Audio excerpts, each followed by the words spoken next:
ನೋಡಿ, ಈಗ ಕೇಂದ್ರ ಬ್ಯಾಂಕಿನ ಕಾರ್ಯಗಳ ಬಗ್ಗೆ ನಾನು ಮಾಡ್ತಾ ಇದ್ದೆ ಅಲ್ವಾ ಲಾಸ್ಟ್ ಪೀರಿಯಡ್ ಅಲ್ಲಿ. ಅದರಲ್ಲಿ ಕೇಂದ್ರ ಬ್ಯಾಂಕಿನ ಕಾರ್ಯಗಳಲ್ಲಿ ಮೊದಲನೇದಾಗಿ ನೋಟುಗಳ ಮುದ್ರಣ ಮತ್ತು ಚಲಾವಣೆ ಅಂತೇಳಿ, ಅಂದ್ರೆ ಇಶ್ಯೂ ಆಫ್ ಕರೆನ್ಸಿ ನೋಟ್ಸ್. ನೋಟುಗಳ ಮುದ್ರಣ ಮತ್ತು ಚಲಾವಣೆ ಅಂತ ಹೇಳಿದ್ರೆ ಕೇಂದ್ರ ಬ್ಯಾಂಕಿನ ಒಂದು ಮೊದಲನೆಯ ಒಂದು ಕರ್ತವ್ಯ ಏನಪ್ಪಾ ಅಂತ ಹೇಳಿದ್ರೆ ನೋಟುಗಳನ್ನ ಮುದ್ರಿಸಿ ಚಲಾವಣೆಗೆ ತರೋದು.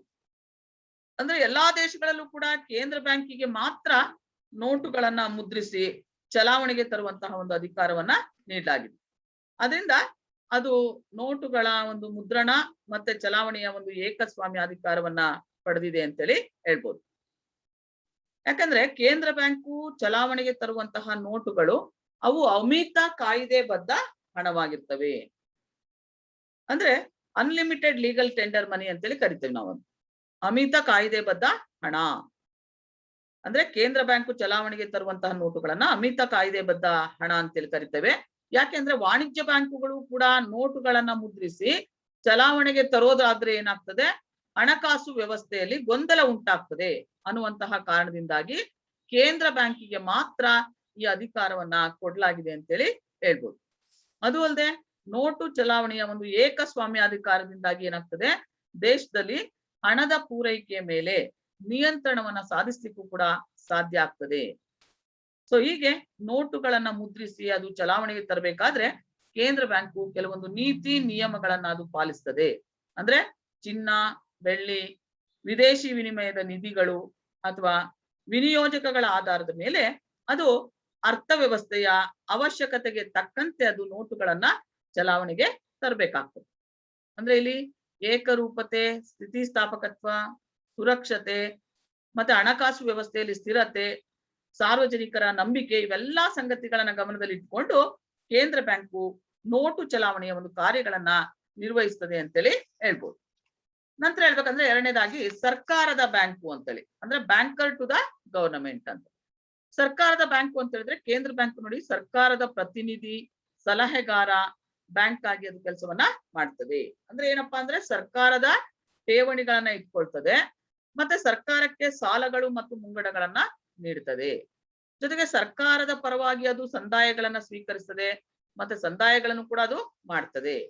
ಮತ್ತೆ ಹಣವನ್ನ ರವಾನಿಸ್ತದೆ, ಸರ್ಕಾರಕ್ಕೆ ಅಗತ್ಯವಾದಂತಹ ಒಂದು ಸಾಲಗಳನ್ನ ಎತ್ತುತ್ತದೆ.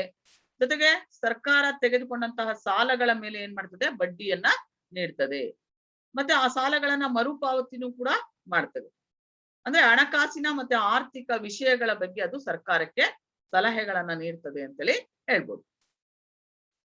ನಂತರ ಅಂದ್ರೆ ಒಟ್ಟು ಕೇಂದ್ರ ಬ್ಯಾಂಕು ಸರ್ಕಾರದ ಪ್ರತಿನಿಧಿಯಾಗಿ, ಸಲಹೆಗಾರ ಬ್ಯಾಂಕ್ ಆಗಿ ಕೂಡ ಕೆಲಸ ಮಾಡ್ತದೆ. ಒಟ್ಟು ಸರ್ಕಾರದ ಠೇವಣಿಗಳನ್ನ ಇಟ್ಕೊಳ್ತದೆ, ಸರ್ಕಾರಕ್ಕೂ ಕೂಡ ಅದು ಸಾಲಗಳನ್ನ ಮುಂಗಡಗಳನ್ನ ನೀಡ್ತದೆ.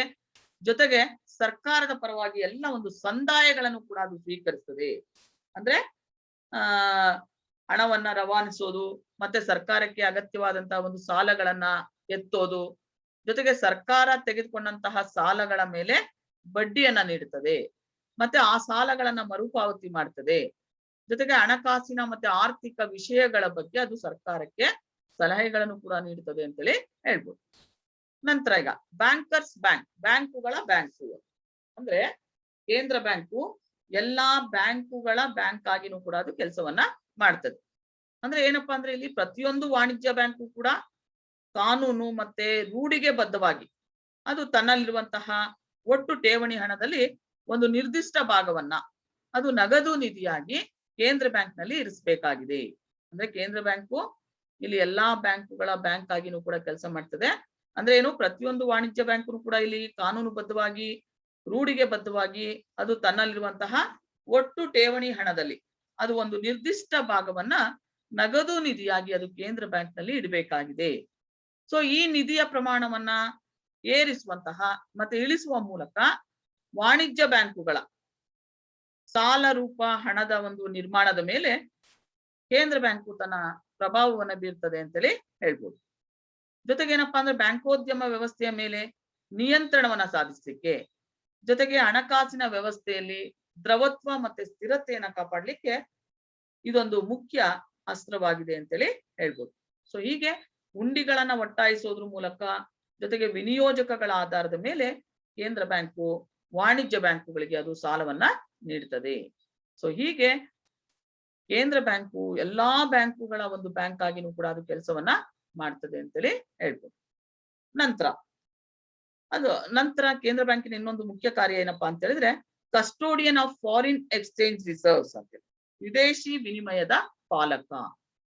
ಅಂದ್ರೆ custodian of foreign exchange reserves ಅಂದ್ರೆ ವಿದೇಶಿ ವಿನಿಮಯದ ಪಾಲಕ ಅಂತ ಹೇಳಿದ್ರೆ ನೋಡಿ, ಇಲ್ಲಿ ಅಂತಾರಾಷ್ಟ್ರೀಯ ಸಂದಾಯಗಳಿಗಾಗಿ ಚಿನ್ನ, ಬೆಳ್ಳಿ ಮತ್ತೆ ವಿದೇಶಿ ವಿನಿಮಯದ ಒಂದು ನಿಧಿಗಳನ್ನ ಕಾಯ್ದುಕೊಳ್ಳೋದು, ಇದು ಕೇಂದ್ರ ಬ್ಯಾಂಕಿನ ಇನ್ನೊಂದು ಕಾರ್ಯವಾಗಿದೆ ಅಂತೇಳಿ ಹೇಳ್ಬೋದು. ಅಂದ್ರೆ ಅಂತಾರಾಷ್ಟ್ರೀಯ ಸಂದಾಯಗಳಿಗಾಗಿ ಅದು ಚಿನ್ನ, ಬೆಳ್ಳಿ ಮತ್ತೆ ವಿದೇಶಿ ವಿನಿಮಯ ನಿಧಿಗಳನ್ನ ಕಾಯ್ದುಕೊಳ್ಳೋದು ಇದರ ಇನ್ನೊಂದು ಕಾರ್ಯವಾಗಿದೆ.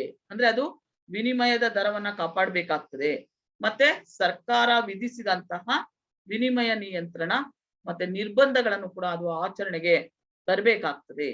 ಆ ಮೂಲಕ ಹೇಳ್ಬೇಕಂತ ಹೇಳಿದ್ರೆ ಕೇಂದ್ರ ಬ್ಯಾಂಕು ಆರ್ಥಿಕ ವ್ಯವಸ್ಥೆಯಲ್ಲಿ ಬಾಹ್ಯ ಸ್ಥಿರತೆಯನ್ನ ಕಾಪಾಡಲಿಕ್ಕೆ ಅದು ನೆರವಾಗ್ತದೆ ಅಂತೇಳಿ ಹೇಳ್ಬೋದು. ಸೊ ಹೀಗೆ ಅದು ಅಂದ್ರೆ ವಿದೇಶಿ ವಿನಿಮಯದ ಒಂದು ಪಾಲಕನಾಗಿ ಕೆಲಸವನ್ನ ಮಾಡ್ತದೆ ಅಂತ ಹೇಳಿದ್ರೆ ಅಂತಾರಾಷ್ಟ್ರೀಯ ಒಂದು ಸಂದಾಯಗಳಿಗೋಸ್ಕರ ಏನ್ ಮಾಡುತ್ತದು ಚಿನ್ನ, ಬೆಳ್ಳಿ ಮತ್ತೆ ವಿದೇಶಿ ವಿನಿಮಯದ ನಿಧಿಗಳನ್ನ ಕಾಯ್ದುಕೊಳ್ಳೋದು, ಇದು ಒಂದು ಕೇಂದ್ರ ಬ್ಯಾಂಕಿನ ಮುಖ್ಯ ಕಾರ್ಯವಾಗಿದೆ ಅಂತೇಳಿ ಹೇಳ್ಬೋದು. ಅಂದ್ರೆ ಅದು ವಿನಿಮಯದ ದರವನ್ನ ಕಾಪಾಡಿಕೊಳ್ತದೆ,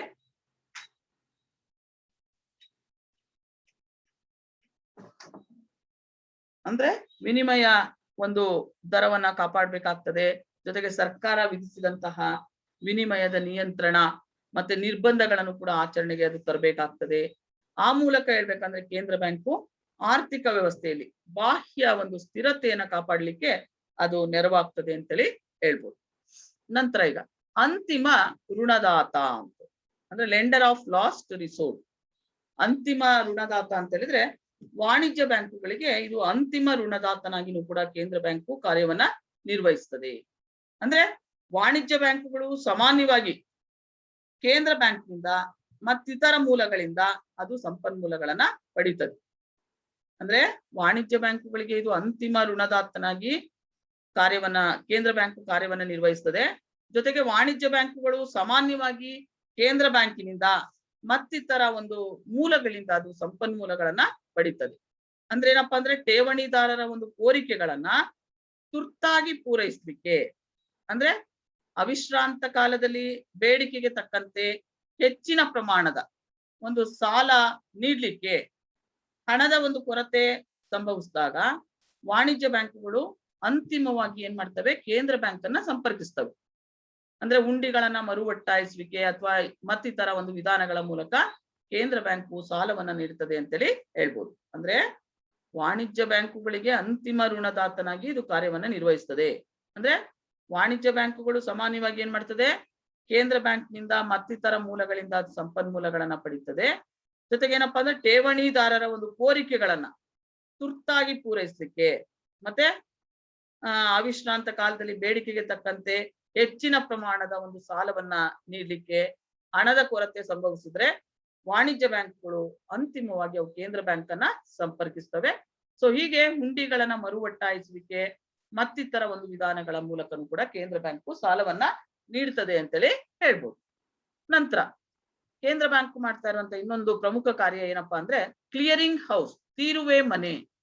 ಅಂದ್ರೆ ವಾಣಿಜ್ಯ ಬ್ಯಾಂಕುಗಳ ತೀರುವೆ ಮನೆಯಾಗಿನೂ ಕೂಡ ಕೇಂದ್ರ ಬ್ಯಾಂಕು ಕೆಲಸವನ್ನ ಮಾಡ್ತದೆ. ಅಂದ್ರೆ ಒಂದು ಬ್ಯಾಂಕು ಇನ್ನೊಂದು ಬ್ಯಾಂಕಿಗೆ ಮಾಡಬೇಕಾಗಿರುವಂತಹ ಒಂದು ಸಂದಾಯಗಳು ಅಥವಾ ಇನ್ನೊಂದು ಬ್ಯಾಂಕ್ನಿಂದ ಪಡೆಯಬೇಕಾಗಿರುವಂತಹ ಒಂದು ಸ್ವೀಕೃತಿಗಳನ್ನ ಕೇಂದ್ರ ಬ್ಯಾಂಕಿನ ಒಂದು ಮಧ್ಯಸ್ಥಿಕೆಯ ಮೂಲಕ ಅದು ನೆರವೇರಿಸಬೇಕಾಗ್ತದೆ. ಅಂದ್ರೆ ಹಣದ ಒಂದು ರವಾನೆಗೆ ಬದಲಾಗಿ ಚೆಕ್ಕುಗಳ ಮೂಲಕನೇ ವಿವಿಧ ಬ್ಯಾಂಕುಗಳ ಲೇವಾದೇವಿಗಳನ್ನ ಪೂರೈಸಲಿಕ್ಕೆ ಕೇಂದ್ರ ಬ್ಯಾಂಕು ನೆರವಾಗ್ತದೆ ಅಂತೇಳಿ ಹೇಳ್ಬೋದು. ಅಂದ್ರೆ ವಾಣಿಜ್ಯ ಬ್ಯಾಂಕುಗಳ ತೀರುವೆ ಮನೆಯಾಗಿನೂ ಕೂಡ ಕೇಂದ್ರ ಬ್ಯಾಂಕು ಕೆಲಸವನ್ನ ಮಾಡ್ತದೆ. ಅಂದ್ರೆ ಈಗ ಹಾಗಂದ್ರೆ ಏನು, ಕ್ಲಿಯರಿಂಗ್ ಹೌಸ್ ಅಂತ ಹೇಳಿದ್ರೆ ಒಂದು ಬ್ಯಾಂಕು ಇನ್ನೊಂದು ಬ್ಯಾಂಕಿಗೆ ಮಾಡಬೇಕಾಗಿರುವಂತಹ ಒಂದು ಸಂದಾಯಗಳು ಅಥವಾ ಇನ್ನೊಂದು ಬ್ಯಾಂಕ್ನಿಂದ ಪಡೆಯಬೇಕಾಗಿರುವಂತಹ ಸ್ವೀಕೃತಿಗಳನ್ನ ಕೇಂದ್ರ ಬ್ಯಾಂಕಿನ ಒಂದು ಮಧ್ಯಸ್ಥಿಕೆಯ ಮೂಲಕ ಅಲ್ಲಿ ನೆರವೇರಿಸಲಾಗ್ತದೆ ಅಂತೇಳಿ ಹೇಳ್ಬೋದು. ಅಂದ್ರೆ ಹಣದ ರವಾನೆಗೆ ಬದಲಾಗಿ ಚೆಕ್ಕುಗಳ ಮೂಲಕನೇ ವಿವಿಧ ಬ್ಯಾಂಕುಗಳ ಲೇವಾದೇವಿಗಳನ್ನ ಪೂರೈಸಲಿಕ್ಕೆ ಕೇಂದ್ರ ಬ್ಯಾಂಕು ನೆರವಾಗ್ತದೆ. ಅಂದ್ರೆ ಇಲ್ಲಿ ಏನಪ್ಪಾ ಅಂದ್ರೆ ಕೇಂದ್ರ ಬ್ಯಾಂಕ್ ನಲ್ಲಿ ಎಲ್ಲಾ ವಾಣಿಜ್ಯ ಬ್ಯಾಂಕುಗಳ ಖಾತೆಗಳಿರೋದ್ರಿಂದ ಇದು ಸಾಧ್ಯ ಆಗ್ತದೆ. ಈಗ ಉದಾಹರಣೆಗೆ ನೋಡಿ, ಎ ಮತ್ತು ಬಿ ಬ್ಯಾಂಕ್. ಈಗ ಎ ಬ್ಯಾಂಕು ಬಿ ಬ್ಯಾಂಕಿಗೆ 1000 ರೂಪಾಯಿಗಳಷ್ಟು ಕೊಡ್ಬೇಕಾಗಿದೆ ಅಂತ ಇಟ್ಕೊಳ್ಳೋಣ. ಅಂದ್ರೆ ಏನು, ಎ ಬ್ಯಾಂಕು ಬಿ ಬ್ಯಾಂಕಿಗೆ 1000 ರೂಪಾಯಿಗಳನ್ನ ಕೊಡ್ಬೇಕಾಗಿದೆ ಅಂತ ಇಟ್ಕೊಳ್ಳೋಣ. ಆಗ ಎ ಬ್ಯಾಂಕು ಏನ್ ಮಾಡ್ತದೆ, ಹಣಕ್ಕೆ ಬದಲಾಗಿ 1000 ರೂಪಾಯಿಗಳ ಮೊತ್ತಕ್ಕೆ ಒಂದು ಚೆಕ್ ಅನ್ನ ಬರೆದ್ಬಿಟ್ಟು ಬಿ ಬ್ಯಾಂಕ್ ನಲ್ಲಿ, ಅಂದ್ರೆ ಬಿ ಬ್ಯಾಂಕ್ ನ ಹೆಸರಿನಲ್ಲಿ ಏನ್ ಮಾಡ್ತದೆ, ಅದು ಕೇಂದ್ರ ಬ್ಯಾಂಕ್ ನಲ್ಲಿ ನೀಡ್ತದೆ, ಕೇಂದ್ರ ಬ್ಯಾಂಕಿಗೆ ನೀಡ್ತದೆ. ಸೊ ಇದ್ರ ಪರಿಣಾಮವಾಗಿ ಏನಾಗ್ತದೆ, ಕೇಂದ್ರ ಬ್ಯಾಂಕ್ ನಲ್ಲಿ ಬಿ ಬ್ಯಾಂಕಿನ ಒಂದು ಖಾತೆಗೆ 1000 ರೂಪಾಯಿಗಳ ಒಂದು ಜಮಾ ಬರೆಯಲಾಗ್ತದೆ. ಮತ್ತೆ ಎ ಬ್ಯಾಂಕಿನ ಖಾತೆಗೆ 1000 ರೂಪಾಯಿ ಏನಾಗ್ತದೆ, ಖರ್ಚನ್ನ ಹಾಕ್ಲಾಗ್ತದೆ. ಅಂದ್ರೆ ಇಲ್ಲಿ ಏನಾಗ್ತದೆ, ಹಣ ಮತ್ತು ಶ್ರಮದ ಉಳಿತಾಯದಿಂದ ಬ್ಯಾಂಕುಗಳು ಪರಸ್ಪರ ತೀರುವಿಕೆಯ ಒಂದು ಕಾರ್ಯವನ್ನ ಕೇಂದ್ರ ಬ್ಯಾಂಕ್ಗೆ ಅದು ನೆರವೇರಿಸ್ತದೆ ಅಂತೇಳಿ ಹೇಳ್ಬೋದು. ಅಂದ್ರೆ ಒಂದು ಬ್ಯಾಂಕು ಇನ್ನೊಂದು ಬ್ಯಾಂಕಿಗೆ ಮಾಡಬೇಕಾಗಿರುವಂತಹ ಯಾವುದೇ ಒಂದು ಸಂದಾಯಗಳು ಅಥವಾ ಇನ್ನೊಂದು ಬ್ಯಾಂಕ್ನಿಂದ ಪಡಿಬೇಕಾಗಿರುವಂತಹ ಸ್ವೀಕೃತಿಗಳನ್ನ ಕೇಂದ್ರ ಬ್ಯಾಂಕಿನ ಮಧ್ಯಸ್ಥಿಕೆಯ ಮೂಲಕ ಅದನ್ನ ನೆರವೇರಿಸಲಾಗ್ತದೆ. ಅದಕ್ಕೋಸ್ಕರ ನಾವು ಇಲ್ಲಿ ಏನ್ ಹೇಳ್ತೀವಿ ಅಂತ ಹೇಳಿದ್ರೆ, ಕೇಂದ್ರ ಬ್ಯಾಂಕು ತೀರುವೆ ಮನೆಯಾಗಿನೂ ಕೂಡ ಅದು ತನ್ನ ಕಾರ್ಯವನ್ನ ನಿರ್ವಹಿಸ್ತದೆ ಅಂತ. ನಂತರ ಈಗ ಕ್ರೆಡಿಟ್ ಕಂಟ್ರೋಲ್, ಸಾಲ ನಿಯಂತ್ರಣ ಅಂತ. ಅಂದ್ರೆ ಸಾಲ ನಿಯಂತ್ರಣ ಇದು ಕೂಡ ಕೇಂದ್ರ ಬ್ಯಾಂಕಿನ ಬಹು ಮುಖ್ಯವಾದಂತಹ ಒಂದು ಕಾರ್ಯವಾಗಿದೆ ಅಂತೇಳಿ ಹೇಳ್ಬೋದು. ಅಂದ್ರೆ ಹಣದ ಒಂದು ಪೂರೈಕೆ ಹೆಚ್ಚಳದಿಂದಾಗಿ ಏನಾಗ್ತದೆ, ಬೆಲೆ ಏರಿಕೆ ಮುಂತಾದ ಒಂದು ಸಮಸ್ಯೆಗಳು ಸಂಭವಿಸ್ತವೆ. ಅಂದ್ರೆ ಸಾಲದ ನಿಯಂತ್ರಣ ಇದು ಕೇಂದ್ರ ಬ್ಯಾಂಕಿನ ಒಂದು ಪ್ರಮುಖವಾದಂತಹ ಒಂದು ಕಾರ್ಯ. ಯಾಕಂದ್ರೆ ದೇಶದಲ್ಲಿ ಏನಾಗ್ಬಿಡುತ್ತೆ, ಹಣದ ಪೂರೈಕೆ ಹೆಚ್ಚಾಗ್ತಾ ಹೋದ್ರೆ ಇದರಿಂದ ಬೆಲೆ ಏರಿಕೆಯಂತಹ ಘಟನೆಗಳು ಸಂಭವಿಸ್ತವೆ. ವಾಣಿಜ್ಯ ಬ್ಯಾಂಕುಗಳು ನೀಡುವಂತಹ ಸಾಲಗಳು ಹಣದ ಪೂರೈಕೆಯ ಅತಿ ಮುಖ್ಯವಾದಂತಹ ಒಂದು ಭಾಗಗಳು ಅಂತೇಳಿ ಹೇಳ್ಬೋದು. ಹಿಂದೆ ನಾನು ಫಸ್ಟ್ ಚಾಪ್ಟರ್ ಅಲ್ಲಿ ಮಾಡ್ಬೇಕಾದ್ರೆ demand for money and supply of money, ಅಂದ್ರೆ ಹಣದ ಬೇಡಿಕೆ ಅಂದ್ರೆ ಏನು, ಹಣದ ಬೇಡಿಕೆಯನ್ನು ನಿರ್ಧರಿಸುವಂತಹ ಸಂಗತಿಗಳು ಯಾವುವು ಅಂತ. ಅದೇ ರೀತಿಯಾಗಿ ಹಣದ ಪೂರೈಕೆ ಅಂದ್ರೆ ಏನು, ಹಣದ ಪೂರೈಕೆಯನ್ನ ನಿರ್ಧರಿಸುವಂತಹ ಅಂಶಗಳು ಯಾವುವು ಅನ್ನೋದ್ರ ಬಗ್ಗೆ ನಾವು ಚರ್ಚೆ ಮಾಡಿದ್ವಿ ಅಲ್ವಾ. ಸೊ ಹಾಗಾಗಿ ಇಲ್ಲಿ ಏನಪ್ಪಾ ಅಂತ ಹೇಳಿದ್ರೆ, ಈ ಹಣದ ಅಂದ್ರೆ ವಾಣಿಜ್ಯ ಬ್ಯಾಂಕುಗಳು ನೀಡುವ ಸಾಲಗಳು ಹಣದ ಪೂರೈಕೆಯ ಒಂದು ಅತಿ ಮುಖ್ಯವಾದಂತಹ ಭಾಗಗಳು ಅಲ್ವಾ. ಹಾಗಾಗಿ ವಾಣಿಜ್ಯ ಬ್ಯಾಂಕುಗಳ ಸಾಲ ಸೃಷ್ಟಿಯ ಮೇಲೆ ಹಲವಾರು ನಿಯಂತ್ರಣಗಳನ್ನ ಹೇರೋದ್ರ ಮೂಲಕ ಕೇಂದ್ರ ಬ್ಯಾಂಕ್ ಏನ್ ಮಾಡ್ತದೆ, ಹಣದ ಪೂರೈಕೆಯ ಪ್ರಮಾಣವನ್ನ ಕಡಿಮೆ ಮಾಡುವಂತ ಒಂದು ಸಾಮರ್ಥ್ಯವನ್ನ ಇದು ಹೊಂದಿದೆ. ಅಂದ್ರೆ ವಾಣಿಜ್ಯ ಬ್ಯಾಂಕುಗಳು ಸೃಷ್ಟಿಸುವಂತಹ ಸಾಲವನ್ನ ನಿಯಂತ್ರಿಸುವಂತಹ ಒಂದು ಸಾಮರ್ಥ್ಯವನ್ನ ಕೇಂದ್ರ ಬ್ಯಾಂಕು ಪಡೆದಿದೆ. ಅಂದ್ರೆ ಅಗತ್ಯಕ್ಕೆ ತಕ್ಕಂತೆ, ದೇಶದ ಅವಶ್ಯಕತೆಗಳಿಗೆ ತಕ್ಕಂತೆ ವಾಣಿಜ್ಯ ಬ್ಯಾಂಕುಗಳು ನೀಡುವಂತಹ ಸಾಲದ ಪ್ರಮಾಣವನ್ನ ಹೆಚ್ಚಿಸಲೂಬಹುದು, ಕಡಿಮೆನೂ ಮಾಡ್ಬೋದು. ಸೊ ಹೀಗಾಗಿ ಆರ್ಥಿಕ ಒಂದು ವ್ಯವಸ್ಥೆಯಲ್ಲಿ ಏನಪ್ಪಾ ಅಂತ ಹೇಳಿದ್ರೆ, ಹಣಕಾಸಿನ ಒಂದು ಸ್ಥಿರತೆಯನ್ನು ಸಾಧಿಸಲಿಕ್ಕೆ, ಅಂದ್ರೆ ಆರ್ಥಿಕ ವ್ಯವಸ್ಥೆಯಲ್ಲಿ ಹಣಕಾಸಿನ ಒಂದು ಸ್ಥಿರತೆಯನ್ನ ಸಾಧಿಸಲಿಕ್ಕೆ ಈ ಒಂದು ಕಾರ್ಯ ಇದೆಯಲ್ಲ, ಅದು ಬಹಳ ಮಹತ್ವವಾದ್ದು ಅಂತೇಳಿ ಹೇಳ್ಬೋದು. ಸೊ ಹೀಗೆ ಸಾಲದ ನಿಯಂತ್ರಣನು ಕೂಡ ಕೇಂದ್ರ ಬ್ಯಾಂಕಿನ ಒಂದು ಪ್ರಮುಖವಾದಂತಹ ಒಂದು ಕಾರ್ಯ ಆಗಿದೆ. ಅಂದ್ರೆ credit control is one of the important function of the central bank ಅಂತೇಳಿ ಹೇಳ್ಬೋದು. ನಂತರ ಈಗ ಕಸ್ಟೋಡಿಯನ್ ಆಫ್ ಮನಿ ಮಾರ್ಕೆಟ್ ಅಂತೇಳಿ, ಹಣದ ಮಾರುಕಟ್ಟೆಯ ಪಾಲಕ. ಹಣದ ಮಾರುಕಟ್ಟೆಯ ಪಾಲಕ ಅಂತ ಹೇಳಿದ್ರೆ ನೋಡಿ, ಕೇಂದ್ರ ಬ್ಯಾಂಕು ಇಡೀ ರಾಷ್ಟ್ರದ ಅತ್ಯುನ್ನತವಾದಂತಹ ಒಂದು ಹಣಕಾಸಿನ ಸಂಸ್ಥೆ ಆಗಿರೋದ್ರಿಂದ ಅದು ಹಣದ ಮಾರುಕಟ್ಟೆಯನ್ನ ಪಾಲನೆ ಮಾಡುವಂತ ಒಂದು ಕರ್ತವ್ಯವನ್ನು ಕೂಡ ಅದು ಹೊಂದಿದೆ. ಅಂದ್ರೆ ಕೇಂದ್ರ ಬ್ಯಾಂಕು ಇಡೀ ರಾಷ್ಟ್ರದ ಅತ್ಯುನ್ನತವಾದಂತಹ ಒಂದು ಹಣಕಾಸಿನ ಸಂಸ್ಥೆ ಆಗಿರೋದ್ರಿಂದ ಅದು ಹಣದ ಮಾರುಕಟ್ಟೆಯನ್ನ ಪಾಲನೆ ಮಾಡುವಂತ ಒಂದು ಕರ್ತವ್ಯವನ್ನ ಹೊಂದಿದೆ. ಅಂದ್ರೆ ಅದು ಹಣದ ಮಾರುಕಟ್ಟೆಯನ್ನ ನಿಯಂತ್ರಿಸ್ತದೆ, ಜೊತೆಗೆ ಸರಿಯಾದ ಹಣಕಾಸಿನ ಸಂಸ್ಥೆಗಳ ಒಂದು ಸ್ಥಾಪನೆಗೂ ಕೂಡ ಅವಕಾಶವನ್ನ ಕಲ್ಪಿಸಿಕೊಡ್ತದೆ. ಈಗ ನೋಡಿ, ಹಣದುಬ್ಬರದಂತಹ ಸಂದರ್ಭದಲ್ಲಿ ಸಾಲದ ನಿಯಂತ್ರಣವನ್ನ, ಮತ್ತೆ ಹಣದ ಕುಗ್ಗುವಿಕೆಯಂತಹ ಸಂದರ್ಭಗಳಲ್ಲಿ ಸಾಲದ ವಿಸ್ತರಣೆಯಾಗುವಂತೆ ಅದು ವ್ಯವಸ್ಥೆಯನ್ನ ಮಾಡ್ತದೆ. ಅಂದ್ರೆ ಇದು ಇಡೀ ಒಂದು ಮನಿ ಮಾರ್ಕೆಟ್ ಅನ್ನ ನಿಯಂತ್ರಣದಲ್ಲಿ ಇಟ್ಕೊಳ್ಳುತ್ತೆ. ನಂತರ ಸರಿಯಾದ ಹಣಕಾಸಿನ ಸಂಸ್ಥೆಗಳ ಒಂದು ಸ್ಥಾಪನೆಗೆ ಅವಕಾಶವನ್ನ ಕಲ್ಪಿಸಿಕೊಡ್ತದೆ. ಜೊತೆಗೆ ಹಣದುಬ್ಬರದಂತಹ ಸಂದರ್ಭದಲ್ಲಿ ಸಾಲವನ್ನ ನಿಯಂತ್ರಿಸೋದು, ಜೊತೆಗೆ ಕುಗ್ಗು ಪ್ರಸರಣದಂತಹ ಸಂದರ್ಭಗಳಲ್ಲಿ ಸಾಲದ ವಿಸ್ತರಣೆಯಾಗುವಂತೆ ಅದು ವ್ಯವಸ್ಥೆಯನ್ನ ಮಾಡ್ತದೆ. ಅಂದ್ರೆ ಹಣದ ಮಾರುಕಟ್ಟೆಯಲ್ಲಿರುವಂತಹ ಎಲ್ಲಾ ಸಂಸ್ಥೆಗಳಿಗೆ ಕೇಂದ್ರ ಬ್ಯಾಂಕ್ ಏನ್ ಮಾಡ್ತದೆ, ಸೂಕ್ತವಾದಂತಹ ಒಂದು ಮಾರ್ಗದರ್ಶನವನ್ನ ನೀಡ್ತದೆ ಅಂತೇಳಿ ಹೇಳ್ಬೋದು. ನಂತರ ಈಗ ಕೇಂದ್ರ ಬ್ಯಾಂಕಿನ ಇನ್ನೊಂದು ಪ್ರಮುಖ ಕಾರ್ಯ ಏನಪ್ಪಾ ಅಂದ್ರೆ ಅಭಿವೃದ್ಧಿ ಕಾರ್ಯಗಳ ನಿರ್ವಹಣೆ, ಪರ್ಫಾರ್ಮಿಂಗ್ ಪ್ರಮೋಷನಲ್ ಫಂಕ್ಷನ್ಸ್. ಅಭಿವೃದ್ಧಿ ಕಾರ್ಯಗಳ ನಿರ್ವಹಣೆ ಅಂದ್ರೆ ಈ ಮೇಲೆ ಈಗ ಇದುವರೆಗೂ ನಾವು ಚರ್ಚೆ ಮಾಡಿದಂತಹ ಒಂದು ಸಾಂಪ್ರದಾಯಿಕ ಕಾರ್ಯಗಳ ಜೊತೆಗೆ ಕೇಂದ್ರ ಬ್ಯಾಂಕ್ ಏನ್ ಮಾಡ್ತಾ ಇದೆ, ಇತ್ತೀಚಿನ ದಿನಗಳಲ್ಲಿ ಬಹಳಷ್ಟು ಅನೇಕ ಅಭಿವೃದ್ಧಿಯ ಒಂದು ಕಾರ್ಯಗಳನ್ನ ಅದು ಕೈಗೊಳ್ತಾ ಇದೆ. ಏನಪ್ಪಾ ಅಂದ್ರೆ ಈಗ ನೋಡಿ, ಕೃಷಿ, ಕೈಗಾರಿಕೆ, ಸಹಕಾರ ಇವೆಲ್ಲಾ ಕ್ಷೇತ್ರಗಳಿಗೆ ಅಂದ್ರೆ ಕೃಷಿ, ಕೈಗಾರಿಕೆ, ಸಹಕಾರ ಇವೆಲ್ಲಾ ಕ್ಷೇತ್ರಗಳಿಗೆ ಅದೇನ್ ಮಾಡ್ತಾ ಇದೆ, ಸಾಲದ ವ್ಯವಸ್ಥೆಯನ್ನ ಯೋಜಿಸೋದು, ಮತ್ತೆ ಸಂಶೋಧನೆಗಳನ್ನ ಕೈಗೊಳ್ಳೋದು, ಕೆಲವೊಂದು ಆದ್ಯತಾ ಕ್ಷೇತ್ರಗಳ ಸಿಬ್ಬಂದಿಗಳಿಗೆ ತರಬೇತಿಯನ್ನ ನೀಡೋದು. ಸೊ ಇವೆಲ್ಲ ಕೇಂದ್ರ ಬ್ಯಾಂಕುಗಳು ನಿರ್ವಹಿಸ್ತಾ ಇರುವಂತಹ ಪ್ರಮುಖ ಅಭಿವೃದ್ಧಿಯ ಒಂದು ಕಾರ್ಯಗಳು ಅಂತೇಳಿ ಹೇಳ್ಬೋದು. ಸೊ ಹೀಗೆ ಹಣ ಸಂಬಂಧಿ ವಿಚಾರಗಳಲ್ಲಿ ಕೇಂದ್ರ ಬ್ಯಾಂಕು ಸರಿಯಾಗಿ ಯೋಜಿಸುವಂತಹ ಮೂಲಕ ಏನ್ ಮಾಡ್ತಾ ಇದೆ, ಆರ್ಥಿಕ ಅಭಿವೃದ್ಧಿಗೆ ಅದು ನೆರವಾಗ್ತಾ ಇದೆ. ಅಂದ್ರೆ ಹಣಕಾಸಿನ ವಿಚಾರಗಳಲ್ಲಿ ಕೇಂದ್ರ ಬ್ಯಾಂಕು ಸರಿಯಾಗಿ ಯೋಜಿಸುವ ಮೂಲಕ ಆರ್ಥಿಕ ಅಭಿವೃದ್ಧಿಗೆ ಅದು ನೆರವಾಗ್ತಾ ಇದೆ. ಆದ್ರಿಂದ ಆಧುನಿಕ ಯುಗದಲ್ಲಿ ಕೇಂದ್ರ ಬ್ಯಾಂಕ್ ಅನ್ನ ನಾವೇನಂತ ಕರಿತೀವಿ, ಆರ್ಥಿಕ ಅಭಿವೃದ್ಧಿ ಸಾಧನೆಯ ಪ್ರತಿನಿಧಿ ಅಂತಾನೆ ನಾವು ಅದನ್ನ ಪರಿಗಣಿಸ್ತೇವೆ ಅಂತೇಳಿ ಹೇಳ್ಬೋದು. ಸೊ ಹೀಗೆ ಅಭಿವೃದ್ಧಿ ಕಾರ್ಯಗಳ ಒಂದು ನಿರ್ವಹಣೆನೂ ಕೂಡ ಕೇಂದ್ರ ಬ್ಯಾಂಕಿನ ಒಂದು ಪ್ರಮುಖ ಕಾರ್ಯವಾಗಿದೆ ಅಂತೇಳಿ ಹೇಳ್ಬೋದು. ನಂತರ ಈಗ ಡಿಸಿಮಿನೇಷನ್ ಆಫ್ ಸ್ಟಾಟಿಸ್ಟಿಕಲ್ ಡಾಟಾ, ಅಂಕಿ ಅಂಶಗಳ ಪ್ರಸಾರ ಅಂತ. ಅಂದ್ರೆ ಕೇಂದ್ರ ಬ್ಯಾಂಕು ಸಹಕಾರ, ಕೃಷಿ, ಕೈಗಾರಿಕೆ, ವಿದೇಶಿ ವ್ಯಾಪಾರ, ರಾಷ್ಟ್ರೀಯ ಉತ್ಪನ್ನ, ಸರ್ಕಾರದ ಒಂದು ಹಣಕಾಸುಗಳು, ಬೆಲೆಗಳು ಇವೆಲ್ಲಾ ಸಂಗತಿಗಳನ್ನ ಕುರಿತು ಕೆಲವೊಂದು ಒತ್ತಿಗೆಗಳನ್ನ ಮತ್ತೆ ನಿಯತಕಾಲಿಕೆಗಳನ್ನ ಅದು ಪ್ರಕಟಣೆ ಮಾಡ್ತದೆ. ಸೊ ಆ ಮೂಲಕ ಅದು ರಾಷ್ಟ್ರಕ್ಕೆ ಸಂಬಂಧಪಟ್ಟಂತಹ ಅಗತ್ಯವಾದಂತಹ ಒಂದು ಮಾಹಿತಿಗಳನ್ನ ಜನರಿಗೆ ತಲುಪಿಸ್ತದೆ. ಸೊ ಹೀಗೆ ಇವೆಲ್ಲ ಒಂದು ಕಾರ್ಯಗಳನ್ನ ಕೇಂದ್ರ ಬ್ಯಾಂಕು ನಿರ್ವಹಿಸ್ತಾ ಇದೆ ಅಂತೇಳಿ ಹೇಳ್ಬೋದು. ನಂತರ ಈಗ ನೆಕ್ಸ್ಟ್ ಟಾಪಿಕ್ ಅಂತ ಹೇಳಿದ್ರೆ, ಇದುವರೆಗೂ ನಾವು ಏನು ಕೇಂದ್ರ ಬ್ಯಾಂಕಿನ ಒಂದು ಕಾರ್ಯಗಳನ್ನ ನಾವು ಚರ್ಚೆ ಮಾಡಿದ್ವಿ ನೋಡಿ. ನಿಮ್ಗೆ ಎಕ್ಸಾಮ್ ನಲ್ಲಿ explain the functions of central bank, ಕೇಂದ್ರ ಬ್ಯಾಂಕಿನ ಕಾರ್ಯಗಳನ್ನ ವಿವರಿಸಿ ಅಂತೇಳಿ ನಿಮ್ಗೆ ಕೇಳ್ತಾರೆ. ನೆಕ್ಸ್ಟ್ ಕ್ರೆಡಿಟ್ ಕಂಟ್ರೋಲ್, ಪತ್ತು ನಿಯಂತ್ರಣ ಅಥವಾ ಸಾಲದ ನಿಯಂತ್ರಣ. ಇದು ಕೂಡ ಬಹಳ ಮುಖ್ಯವಾದಂತಹ ಒಂದು ವಿಷಯ ಅಂತೇಳಿ ಹೇಳ್ಬೋದು. ಯಾಕೆ ಅಂತ ಹೇಳಿದ್ರೆ ಪತ್ತು ನಿಯಂತ್ರಣ ಅನ್ನೋದು ಕೇಂದ್ರ ಬ್ಯಾಂಕಿನ ಒಂದು ಪ್ರಮುಖವಾದಂತಹ ಒಂದು ಕಾರ್ಯ. ಯಾಕೆಂದ್ರೆ ಇಲ್ಲಿ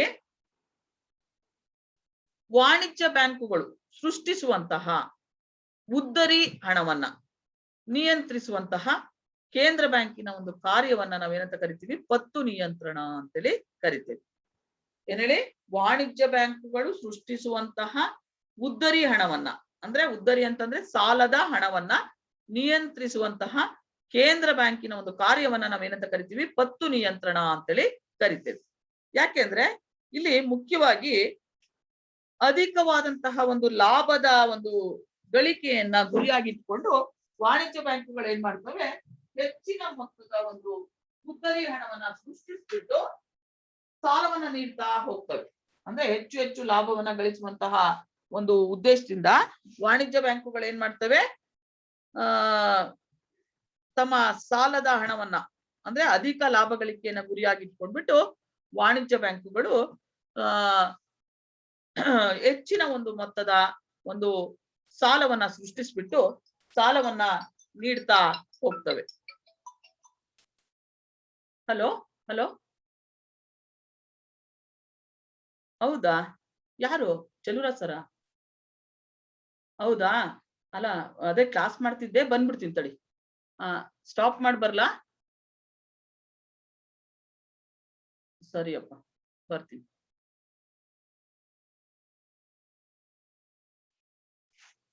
ಹಲೋ ಏನಮ್ಮ, ನೆಕ್ಸ್ಟ್ ಕ್ಲಾಸ್ ನಾನು ನಾಳೆ ಕಂಟಿನ್ಯೂ ಮಾಡ್ತೀನಿ. Hello, Yes, ma'am. Yes, ma'am. ಹಾ ಸರಿ.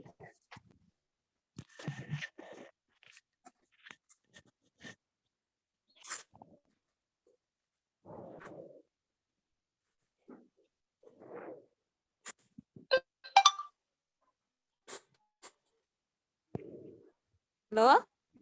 ಹಲೋ, ಹಾ ಲೀವ್ ಆಗ್ಬಿಡ್ರಮ್ಮ. Yes, ma'am.